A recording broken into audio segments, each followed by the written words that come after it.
उत्तर गोव्यातल्या बहुप्रतीक्षित मोपा इथल्या मनोहर आंतरराष्ट्रीय विमानतळानं आजपासून सेवा देण्यास सुरुवात केली आहे.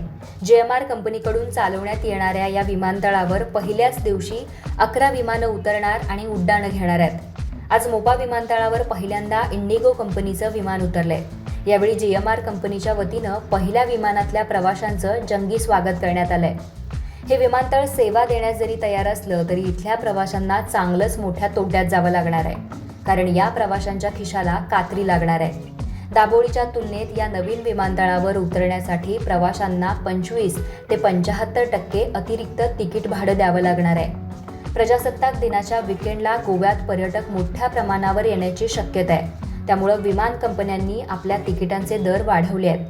25 जानेवारी रोजी मुंबईहून मोपा विमानतळावर उतरायचं असेल तर किमान 9,913 रुपये तिकीट आहे. मात्र तेच दाबोली विमानतळाचं भाडं किमान 6,229 रुपये इतकं आहे. त्यामुळे तिकिटांच्या दरवाढीमुळे प्रवाशांना चांगलाच विचार करायला लागतोय. मनोहर विमानतळावर पहिल्या व्यावसायिक लँडिंगचा मान इंडिगो कंपनीच्या हैदराबादवरून आलेल्या 6E6145 या फ्लाईटला मिळाला आहे.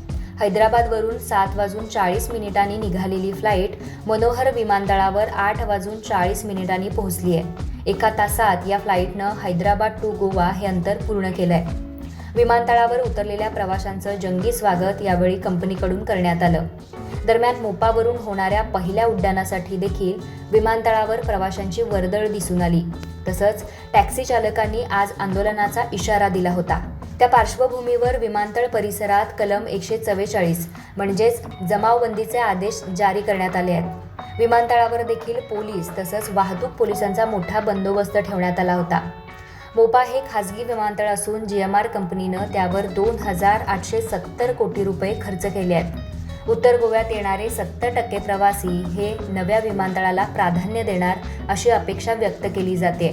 या विमानतळाची प्रवासी सेवा शुल्कही जास्त आहे. या विमानतळावर प्रत्येक देशी प्रवाशांमागे 450 रुपये तर आंतरराष्ट्रीय प्रवाशांमागे 1,100 रुपये सेवा शुल्क अतिरिक्त आकारले जाणार आहेत. पुढच्या वर्षी हा दर अनुक्रमे 430 आणि 730 असा होणार आहे.